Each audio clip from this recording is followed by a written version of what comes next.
Hello, welcome to another edition of From the Bars to the Bricks Prison Ministry Incorporated. I'm your favorite felon, Kev. Today, we're going to talk about BTK. So, I know Eric has done, he done a part one and then a part two that I was in on BTK and our time in prison. That was my very first video. I just got out of prison. I was really nervous. So I felt like there was a lot left out. So I wanted to go back in and go actually to my time in county jail with him.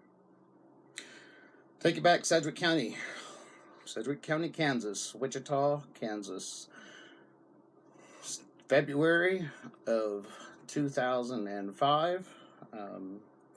BTK was arrested. He was in the jail for several days, another pod. I was in pod 6. I was a pod worker. They finally moved BTK up there to our pod, which was ridiculous. They had him on such administrative segregation, so protected that they would lock everybody down.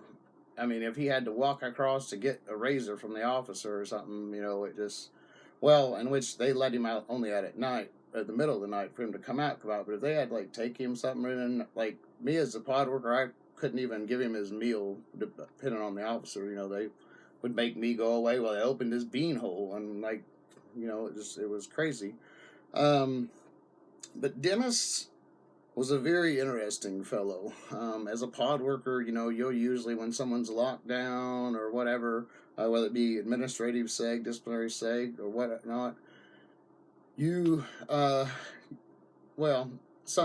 most will get people like hot water, stuff like that. You put it in a bag, in a hot pot, and you slide it under their door.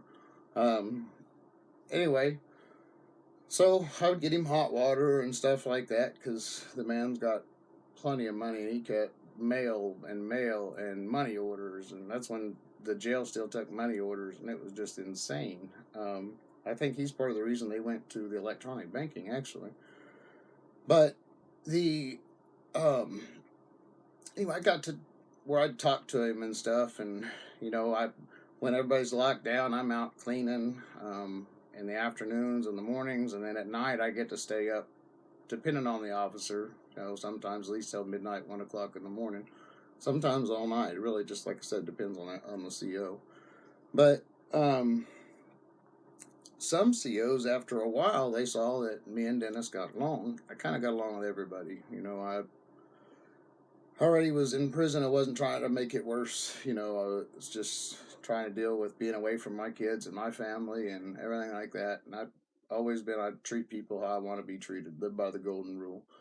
But anyway, so Rader, I'm sitting down and we talked several times, and finally a few of the officers, when he got an hour out every night, that's what I said, after everybody's locked down, he'd get an hour out and he'd have a chance to shower or watch a little TV, just sit out there in the day room, whatever. Well, some of the officers would allow me to remain out there with him because we got along. And anyway, we sat down and we'd play dominoes sometimes. And I tell you, the most chilling thing ever is to have someone, I don't care if it was mainly women and children, except for one male, to have someone you sit there and just right across this small little table, 3 foot away from him, maybe 2.5, 3 foot, telling you about how he murdered these people. And like in the Otero murder, he's like just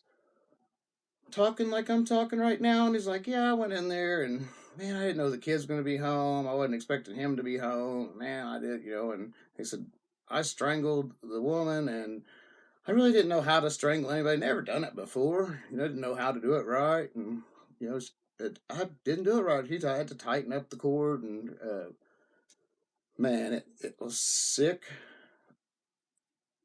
bone chilling, because he's telling it like a fishing story. He's telling me about all these murders. And at this point, it's already been determined he was going to make a plea. So we just didn't, it didn't matter what was talked about. I'm on the phone with my mom the next day. I'm like, Mom, this is crazy. And she thinks, like, oh, you're just blowing it out of proportion. You're exaggerating, blah, blah, blah. Then comes his hearing. And if you guys haven't seen his plea hearing, it's on the internet. Well, he describes them murders or how he killed them people. That's exactly how he described it to me sitting across the table. I don't fear many men. I don't fear many people. I mean, I'm under the cloak of God for one. But anyway, I just never been one to be afraid of a lot of people. But that one kind of chilled me a little bit. For someone to kill that many people and just be so nonchalant. It just, oh man. That, it just so, and it's crazy. He was very intellectual, but yet he couldn't spell for his life. Um, Dennis was just like any other person just talking to him, but you could tell there was something a little different.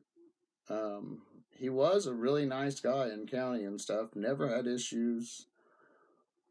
When I got into the prison system, I was already in DOC. In fact, I was in El Dorado, and they locked us down so they could bring him in, and then they locked everybody down. They transported him across every the way, but then it got to where they'd move him without locking people down. They just had 3 black suits around him or 4 black suits, and just surround him. They'd take him to the clinic or whatever, and but he got to El Dorado and he is turned into a whiny rat. Guys try to talk to him or something. Man, it just I don't know. He's a different character, but he really turned into, like I said, people try to talk to him. People try to ask him for a coffee or something when there's importers over there. He'd yell to the police. The maintenance guys would come in and out. If he didn't like you, he tried saying the guys stole something out of their cell, ahead of his house, a box of cakes or something, I think it was. But, it just, I don't know. We just got to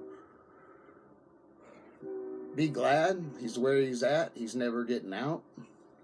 I do preach all the time. One of my biggest arguments on people being incarcerated, getting out, and changing is anybody can change. But you have to have the desire and the mental capacity. Someone like that, I think, is probably I'm sure he has psychiatric diagnosis of a sociopath and stuff like that. I mean, is change possible? Maybe. He won't get the chance. But, I have to feel sorry for his daughter and his pastor and his brother. And, his pastor would come in and visit once in a while. The segregation visitation, the monitor is like in the visitation room where the visitors come in. And then there's a screen and all that in the segregation unit that the inmate that's in seg actually sits in for their visit. But his face would pop up on the screen. You'd have visitors. They had to post an officer half of the time because they would have people just looking in the window and trying to see his face, really disrespectful of his visit. I don't care what somebody done. It don't matter what somebody done. Visitation in prison, it's a whole different world. You don't mess with people in visitation with their families and stuff like that. That's a big no-no.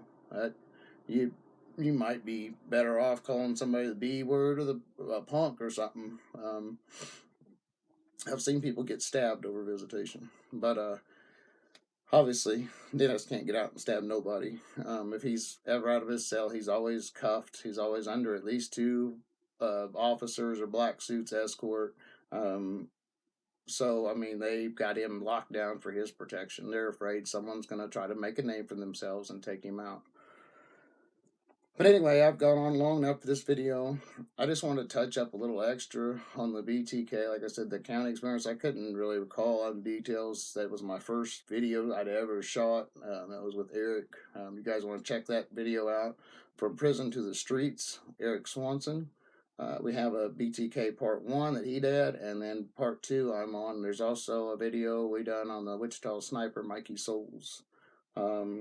He stood on top of Holiday Inn and just cut loose, shot a whole bunch of people, killed a bunch of people, and another one doing life. I think they just passed him again for 10 years or something like that. But you can't go to the parole board and tell them, when you let me out, I'm going to go pig hunting next time, and I don't mean the four-legged kind. They kind of tend to frown on your release at that point. But you know, anyway, Dennis Rader was a very sick man. He still is. He lives in a 9x12 cell. Has a cellie now because they've double bunked the max and super max, except for death row inmates. And don't have a lot. I mean, he gets a lot of mail, has all his TV, electronics, all that. He's got money, but I'm sure that's not the life he wants to live. But it was the choices he made, and those are the consequences of the choices he made. Very sick mind. Thank you, everybody, for watching. Please like and subscribe on YouTube, on TikTok, wherever you're seeing me at. Like and subscribe. For you guys on YouTube, I'm going to start shooting some of these videos on my TikTok. And like now, I am live on TikTok while I'm shooting this video. You guys want to start seeing the behind the scenes, the unedited, before it's shot or as it's being made? Check us out here on TikTok. Follow me. Like, subscribe on all the other platforms. We want to raise awareness for reduce recidivism. We want to raise awareness for children of those incarcerated. The statistics for children of incarcerated parents are astronomically high. 70% of children with an incarcerated parent or a father's home will end up incarcerated one day. 85% will end up on hard drugs and go through a really bad period of time. 35% will commit suicide before the age of 14. So now, those are some scary statistics. What am I doing about it? Well, we started the Dad Up movement. This is the official From the Bars to the Bricks ministry merchandise. Hope I don't spill my coffee here. Get your mugs. Other merchandise, 100% of my profits from now till May goes to scholarship or scholarships, hopefully scholarships, of children with incarcerated parents. Thank you very much. God bless. I'm Kev. I'm out.